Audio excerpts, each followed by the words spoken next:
또 다시 이렇게 또 말씀을 전할 수 있게 되어서 얼마나 감사한지 모르겠습니다.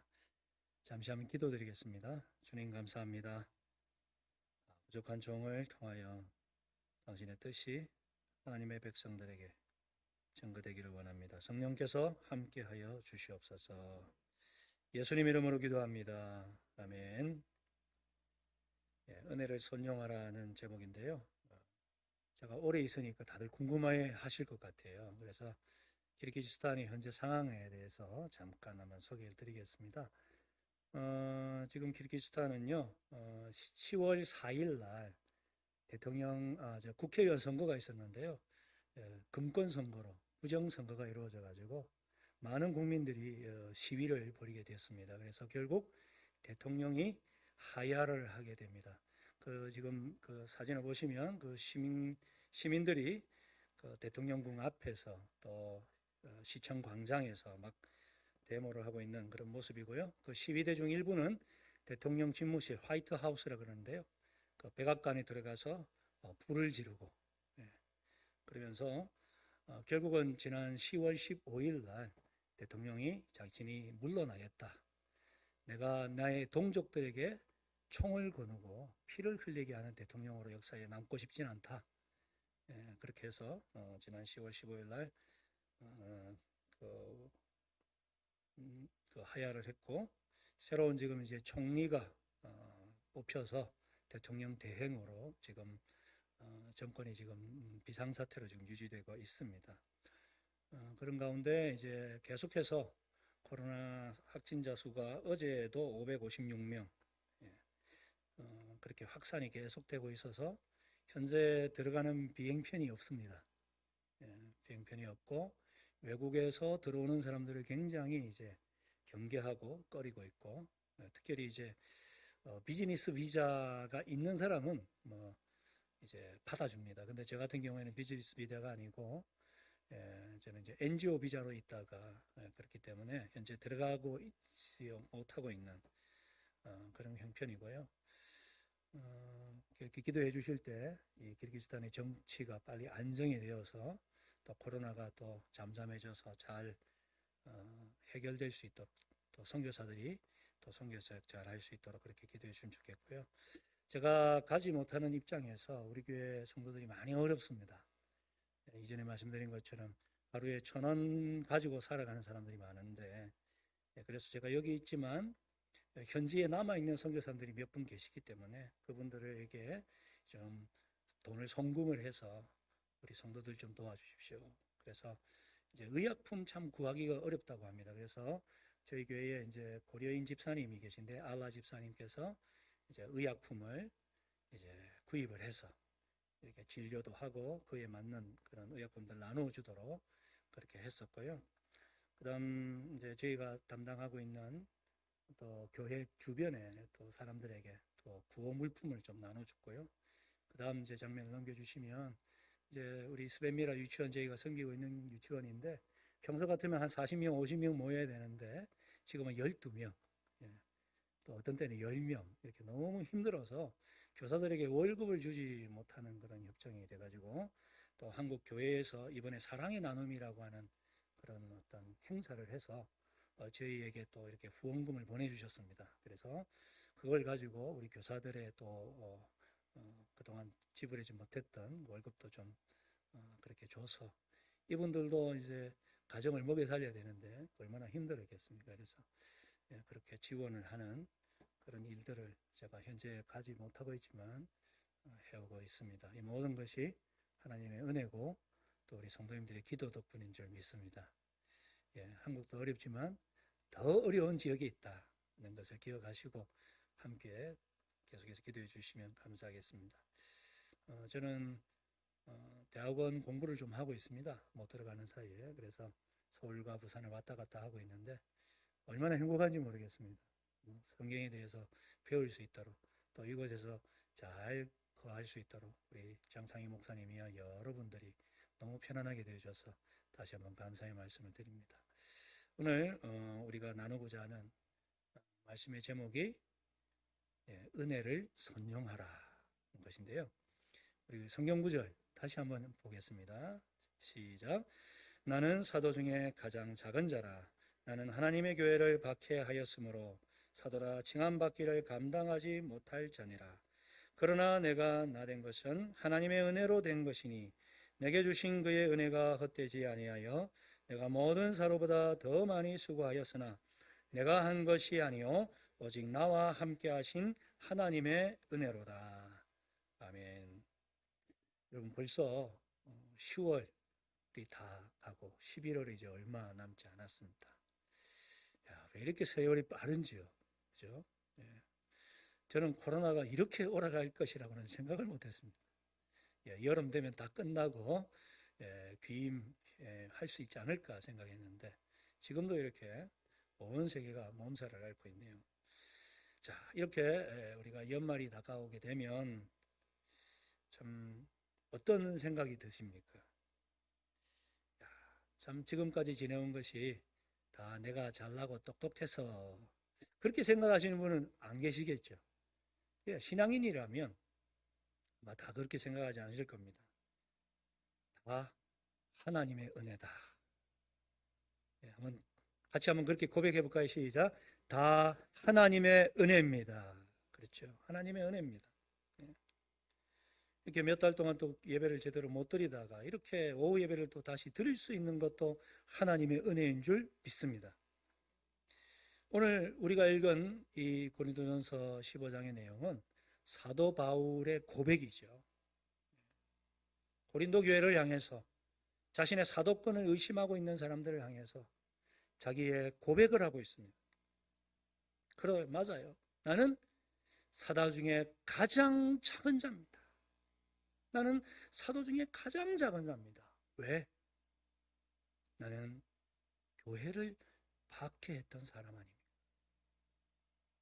여러분이 이 바울의 입장에서 한번 생각해 보십시오. 이전에 그는 교회를 박해했던 사람입니다. 예루살렘 교회 성도들이 박해를 피해서 흩어졌잖아요.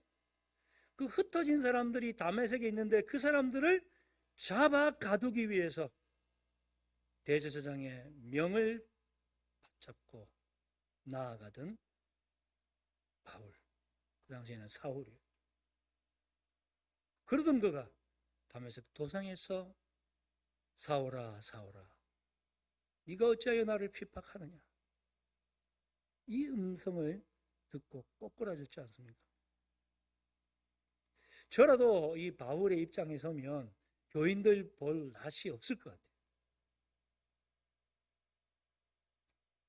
교회를 핍박하고 박해하고 성도들을 잡아서 감옥에 가두고 스데반 집사가 돌에 맞아 죽을 때는 마땅히 죽어야 된다고 가편 투표에 앞장섰던 그 바울의 입장에서 그가 말합니다. 나는 교회를 박해했던 사도 중에 가장 작은 사람이다. 그는 9절에 사도로 칭함을 받기에 감당하지 못할 자다. 근데 이 모든 것을 극복하게 된 힘이 뭐라고 이야기합니까? 그것이 바로 10절에 내가 나된 것은 하나님의 은혜입니다. 나의 나된 것은 내가 이렇게 사도직을 감당할 수 있고 복음을 전할 수 있는 사람이 된 것은 하나님의 은혜입니다. 제가 우리 고국교회를 찾아올 때마다 참 안타까운 그런 마음이 조금씩 있습니다. 왠지 좀 썰렁하고 특히 코로나 때문에 올해는 더 한 것 같고 유럽 교회를 좀 닮아가고 있지 않나.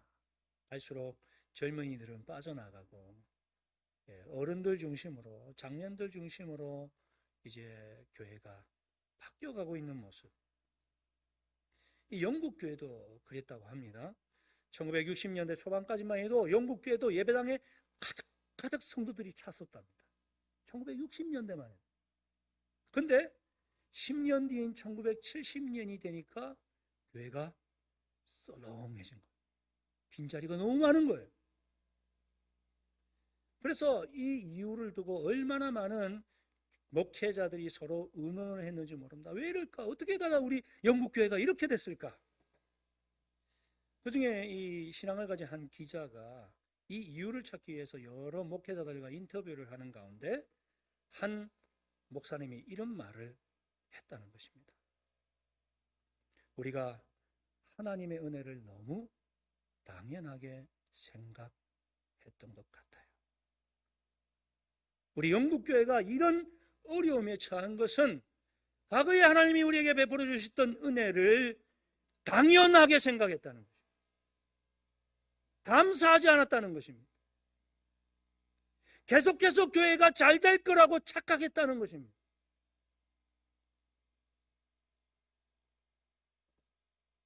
은혜를 너무 당연하게 생각할 때 우리는 가지고 있는 것들을 빼앗기기 시작합니다.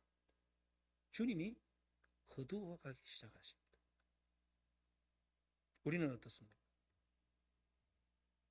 은혜를 은혜되게 하고 있습니까? 여러분, 은혜가 뭐라고 생각하십니까? 물론 사전적 의미야 받을 자격이 없는 자에게 주시는 하나님의 선물, 이렇게 말할 수 있겠죠. 우리가 신앙적 입장에서 볼 때 받을 자격이 없죠. 우리 중에 누가 하나님으로부터 구원의 은혜를 받을 자격이 있겠습니까? 자격 없는 우리에게 베풀어 주신 구원의 선물, 그게 은혜입니다. 하나님의 선물. 우리 모두 그 놀라운 구원의 선물을 받은 줄 믿습니다. 근데 이 선물의 은혜를 우리가 잃어버리고 살아갈 때가 너무 많다는 것입니다. 여러분, 선물이라고 하는 것은요, 다 좋은 게 아니고요, 좋은 선물은 조건이 있습니다. 첫 번째로 선물 그 자체가 좋아야 되겠죠. 그리고 동시에 이 선물을 주는 사람, 수여자와 받는 사람, 수령자와의 관계가 좋아야 됩니다. 참 좋은 선물이야, 이렇게 받는 사람이 감동이 되려고 하면 주는 사람과 받는 사람의 관계가 좋아야 된다. 한번 생각해 보세요. 내가 너무 싫어하는 사람이 있어요. 근데 자꾸 나를 쫓아다녀요. 그 사람이 어느 날 멋진 포장을 해가지고 값비싼 것을 가지고 와서 선물을 줬다 생각합시다. 기분 좋을까요? 예언아, 기분 좋을까? 별로겠지.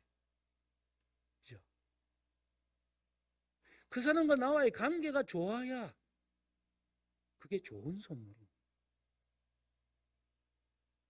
그렇다면 우리가 하나님께서 나에게 주신 이 놀라운 구원의 선물을 받았음에도 불구하고 감동이 없고 무감각하고 덤덤하게 살아가는 이유가 뭘까요? 하나님과의 나의 관계가 예전만 못하다는 것입니다.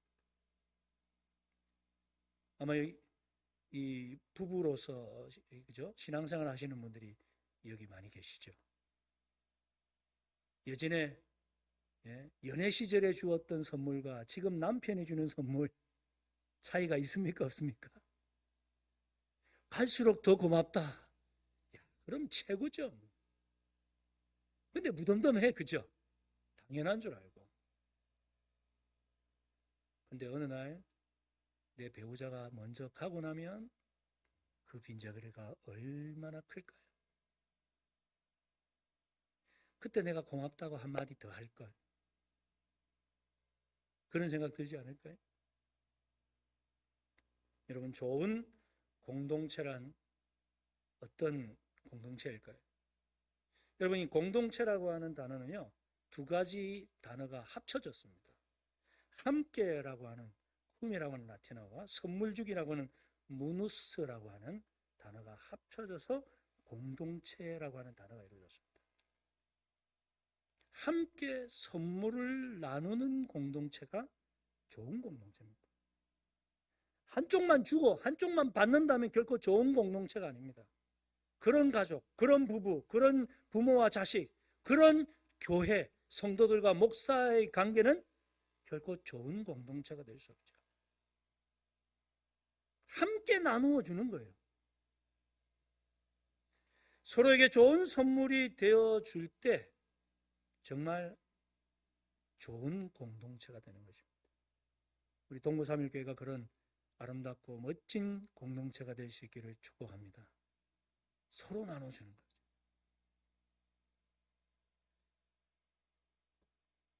저는 선물을 하면은 생각나는 한 단편 소설이 있습니다. 오헤일리라고 하는 미국의 작가가 쓴 크리스마스 선물이라고 하는 것입니다. 다들 아마 읽어보셨을 거예요. 굉장히 유명한 그러한 이야기입니다. 이 사람이 쓴 대표적인 작품 중에 하나가 마지막 잎새라고 하는 것이 있습니다.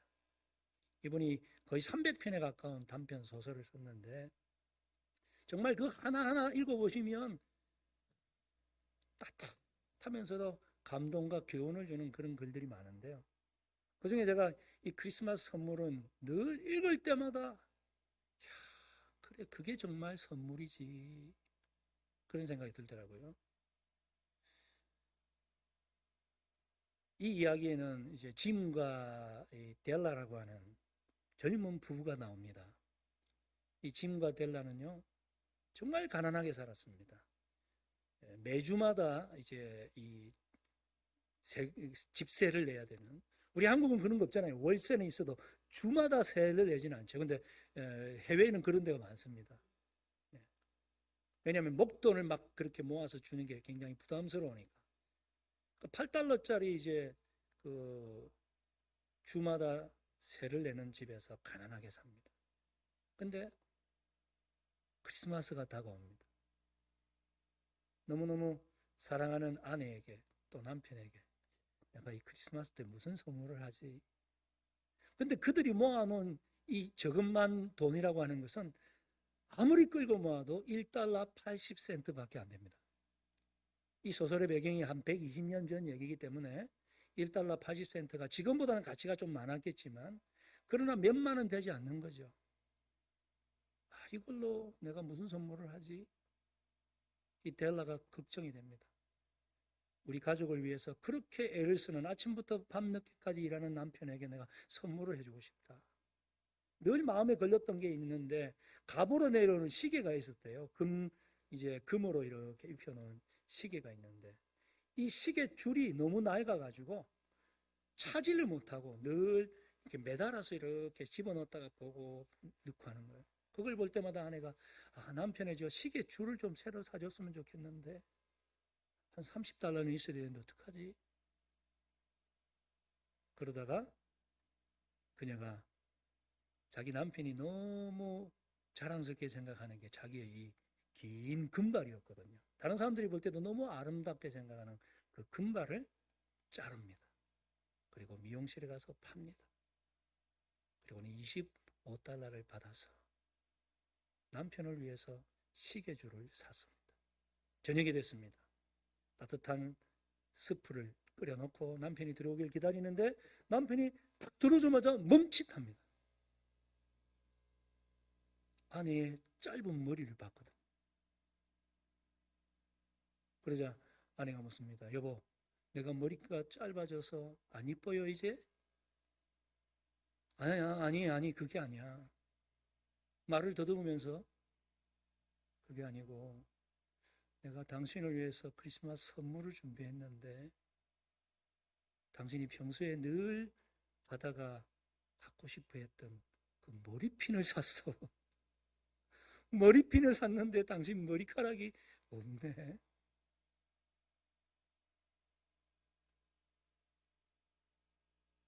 그때 이 아내가 나도 당신 선물을 준비했어. 꺼내는데 그게 뭡니까? 시계줄인데요.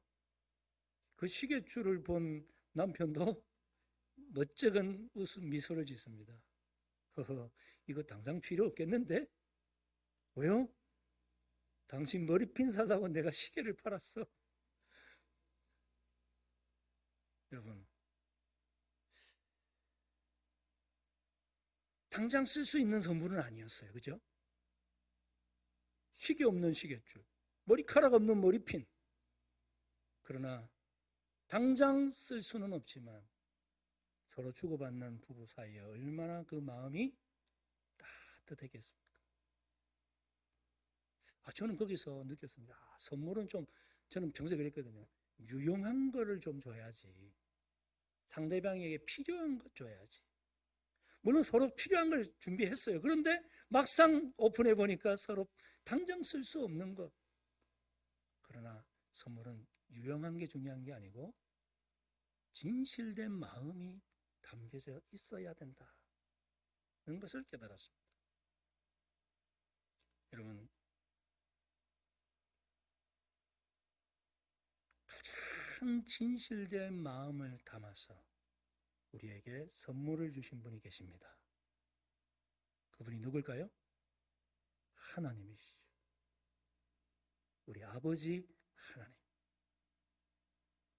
그분은 독생자를 우리를 위해 선물로 내어놓으셨습니다. 그리고 예수님은 자기를 우리를 위해 십자가에 내어놓았습니다.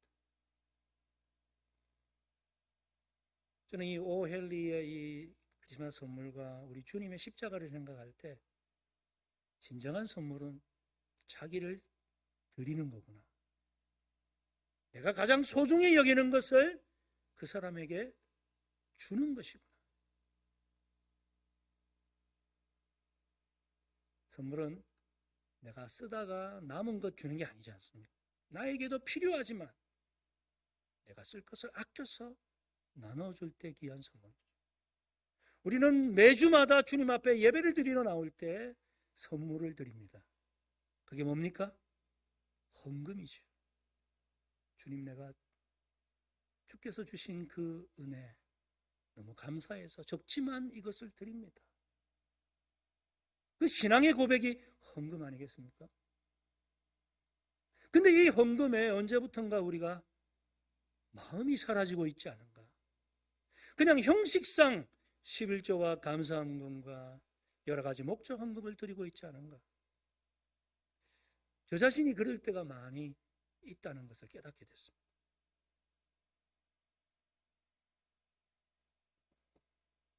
여러분, 자기를 주님께 드리실 수 있기를 축복합니다. 진정한 공동체는 내 유익을 추구하지 않는 공동체입니다. 존 F 케네디가 그런 말을 했죠. 나를 위해 무엇을 해줄 것인가 묻지 말고 내가 국가를 위해 무엇을 할 것인가를 생각하라. 요즘 참 국정이 힘든 것을 보면서 저는 참 이 말이 마음에 와닿더라고요. 우리는 늘 국가가 나에게 해준 게 뭐 있어? 라고 생각하는데 가만히 생각해 보면 요즘 이전보다는 많이 받고 있습니다. 저도 이번에 한국에 들어와서 처음으로 재난 보조금인가 이런 것도 안 받아봤고요. 예. 여러분, 우리가 조국과 윤미향 사건 이런 것들을 보면서 저도 그런 생각해 봤습니다. 진정한 지도자가 누굴까? 자기를 희생하고 자기를 부정하는 사람. 우리가 이런 사람을 볼 수 있는 안목이 있어요. 정말 저 사람이 자기를 부정할 수 있는 사람입니까? 아니면 자기의 이익을 추구하는 사람입니까? 자기를 부정할 줄 아는 사람, 자기를 희생할 줄 아는 사람. 바로 여러분이 그러한 사람이 될 수 있기를 축복합니다. 그럴 때 우리 교회는 건강한 교회, 정말 멋지고 아름다운 공동체가 될 것입니다. 은혜에는 양면성이 있습니다. 마치 동전처럼요. 동변의 양면이라 그러잖아요. 이것은 바로 빛과 그림자입니다. 은혜에는요, 빛과 그림자가 있습니다. 무슨 말이냐? 은혜가 독이 될 수도 있다는 것입니다. 어떤 사람에게는 은혜가 독이 되는 거예요. 그렇다면 그 은혜가 잘못된 것입니까? 그렇지 않죠. 은혜를 주시는 하나님에게는 잘못이 없어요. 그 은혜를 받는 나에게 문제가 있다는 것입니다. 수령자인 내가 문제인 거예요. 내 안에 은혜를 도구로 만드는 것이 있을 수 있다는 거예요. 그게 뭡니까? 바로 교만이라는 것입니다. 교만은 하나님께서 내게 주시는 그 은혜를 도구로 만들어버려요. 오히려 그것이 나를 망치고 가정과 교회를 망치는 그런 역할을 하게 돼요. 여러분, 우리가 구원의 은혜를 받았습니다. 그리고 어떤 사람에게는 타고난 또 인물이 있습니다. 그죠? 인물 좋은 게 참 그게 얼마나 큰 은혜인지 몰라요. 타고났더니 잘생겼어요. 내가 노력도 안 했는데 그냥 180 키가 돼요. 저는 키가 작아서 늘 부럽더라고요. 그래서 제 아들, 큰아들을 볼 때마다 그래도 조금은 성취했다. 우리 아이들이 다 커가지고 저보다는. 어떤 분에게는 하나님께서 감당할 수 있는 성령의 은사를 주십니다. 얼마나 큰 은혜인지. 근데 문제는 그 은혜가 내가 잘못되어서 독이 될 수 있다는 거죠. 교만하게 되면 은혜가 독이 되더라. 다른 사람을 깎아내리고 나보다 못한 사람, 내가 가지고 있는 거 못 가지고 있는 사람을 비방하고 의시되는 그러한 모습, 혹시 우리에게 있지는 않았습니까? 독일의 신학자 본 해퍼는 이런 말을 했습니다. 값싼 은혜는 은혜가 아니다. 값싼 은혜는 은혜가 아니다. 무슨 말입니까? 우리가 하나님의 은혜를 싸구려 취급하고 있다는 말이죠. 하나님께서는 가장 귀한 아들을 제물로 드려서 우리를 구원해 주셨는데 우리는 그 구원에 합당한 삶을 살기는커녕 하나님의 이름에 목칠하고 내 유익과 안락만을 위해 살아가고 있지는 않습니까? 은혜를 값싸게 만드는 우리 안에 것들이 있습니다. 그것은 바로 앞서 말한 교만이고 또 의시되고 싶은 자랑이고 그리고 나의 야망과 또 다른 사람과 나를 비교하면서 경쟁하려고 하는 마음입니다. 교만, 자랑, 야망, 경쟁 이러한 것이 교회 공동체를 망칩니다. 우리 교회를 교회답지 못하게 만드는 것입니다. 안타깝게도 직분자 투표 후에 꼭 교회에 시험이 찾아옵니다. 왜 그럴까요? 직분을 직위로 생각하기 때문입니다. 백작, 공작, 자작, 서양에 이런 직위가 있듯이 영의정, 자의정, 우의정 교회 안에 직분을 이런 직위로 착각해서 그걸 받지 못하면 하나님이 나를 버린 것처럼 하나님이 나를 안 쓰시는 것처럼 서운해하고 다른 사람들에게 섭섭한 마음을 가지고 이런 일들이 일어나는 거예요. 그럴 때 우리는 우리 스스로 자기를 돌아봐야 됩니다. 내가 그동안 교만했구나. 내가 야망 가지고 경쟁하며 살았구나.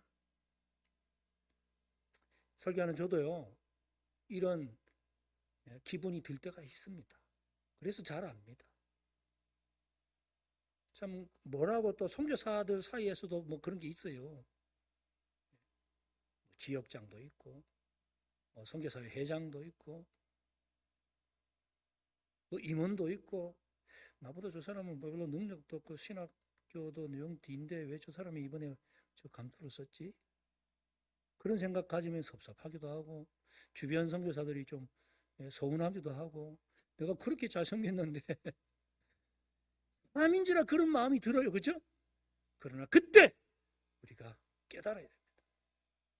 이건 은혜를 값싸게 만드는 거다. 하나님이 어떻게 나를 구원해 주셨는데 이런 걸로 내가 그 은혜를 싸구려 취급하다니. 여러분, 감투 중에 가장 큰 감투는 하나님의 아들, 딸이 된 것인 줄 믿습니다. 천국 가면 우리가 이 땅에서 가지고 있는 거 아무것도 남지 않습니다. 하나님 물어보시지 않습니다. 네가 하나님 아들로서 딸로서 제대로 살았느냐? 아니면 아버지 얼굴에 먹칠하며 살았느냐?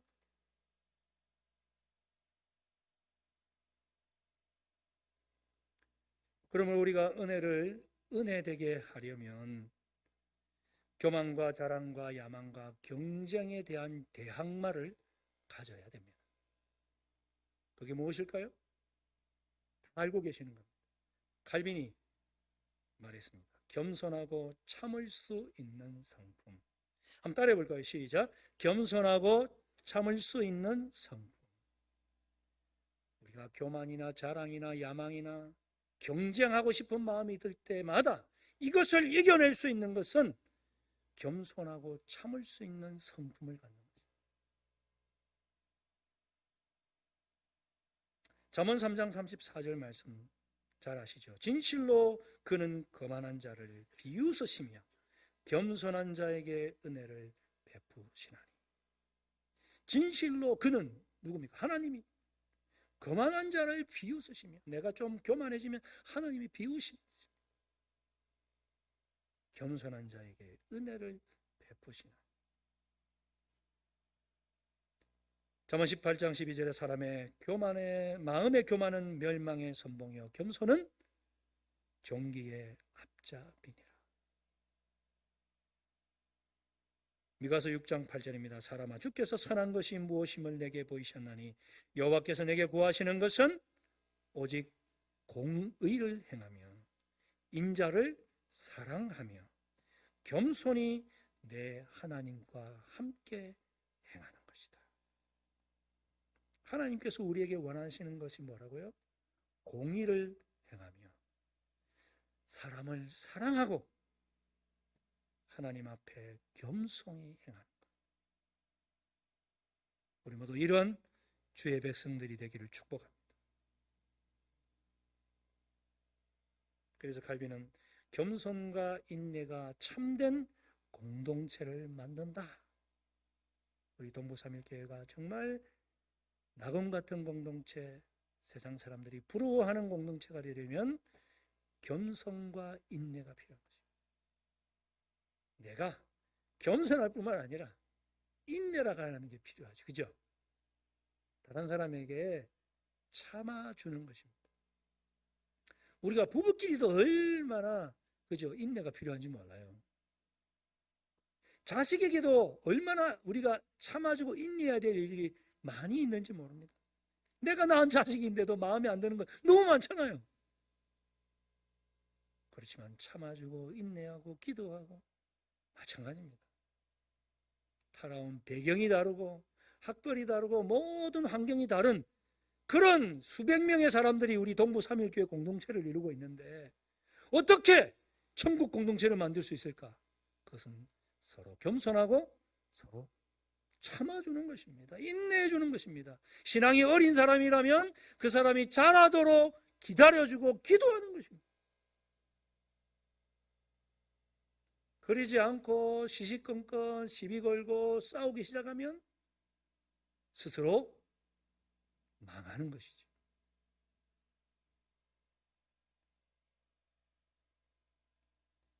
그래서 은혜가 은혜되게 하기 위해 하나님께서 비책을 마련하셨습니다.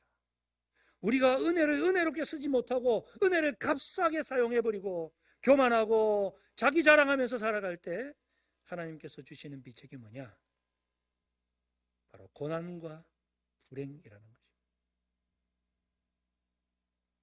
이제 좀 겸손해지라고 하나님께서 고난이라는 놈을 사용하시고 때로는 생각하지도 못했던 불행을 우리에게 주시는 것입니다. 그래서 고난과 불행은 영적 건강을 위한 보약과 같은 존재입니다. 그 고난, 그 불행을 당한 그 시기는 너무 힘들지만 그러나 돌이켜보면 그것 때문에 내가 겸손할 수 있고 내가 이만큼 하나님 앞에서 믿음의 사람이 될 수 있었다 생각하게 됩니다. 중세 유명한 수도자 중에 글레르보 베르나르라고 하는 사람이 있는데요. 그 사람이 이런 말을 했습니다. 사람들은 자기를 스쳐가는 은혜를 자기의 것이라 생각하고 교만해진다. 사람들은 자기를 스쳐가는 은혜를 자기가 잘해서, 내가 똑똑해서, 내가 받을 만해서 받았다 이렇게 생각한다. 내가 기도 많이 했기 때문에, 내가 금식 40일 금식했기 때문에, 내가 교회에 잘 섬겼기 때문에 하나님께서 주셨지, 그렇게 당연하게 생각하면 교만해지게 되어 있습니다. 여러분, 이러한 모든 교만을 이 시간 다 내던져 버리시기를 축복합니다. 따라하겠습니다. 교만아, 나에게서 떠나가라. 여러분, 그것이 은혜를 은혜되게 하는 것입니다. 우리는 태양이 아닙니다. 빛의 근원이 아닙니다. 우리가 빛을 발산하는 사람이 아니죠. 우리는 어떤 사람입니까? 달과 같은 존재입니다. 은혜를 반사시키는 사람. 내가 태양으로부터 빛을 받아서 그것을 반사해서 다른 사람에게 비춰주는 존재들. 그래서 제가 현지 이름이요, 아이백이거든요. 현지인들이 저 만나면 아이백 밝게 합니다. 이 밝게라는 거 하는 것은 이제 어른을 이야기할 때 뭐 형이 될 수도 있고요, 어르신 이런 말도 될 수 있는데, 저에게 이제 아이백이라고 하는 현지 이름을 가지고 있습니다. 그게 뭐냐? 달이라는 뜻입니다. 달. 제가 왜 그 이름을 택했냐 하면 이게 생각났거든요. 그렇지, 나는 광명체가 아니야. 나는 하나님의 은혜를 받아서 그 은혜를 나눠주는 사람이에요. 여러분, 우리는 그런 존재인 줄 믿습니다. 하나님의 은혜를 많이 받으면 많이 받을수록 다른 사람들에게 그 은혜를 나누어 주어야 될 줄 믿습니다. 그래서 하나님께서도 많이 받은 자에게는 많이 찾으실 거라 그랬잖아요.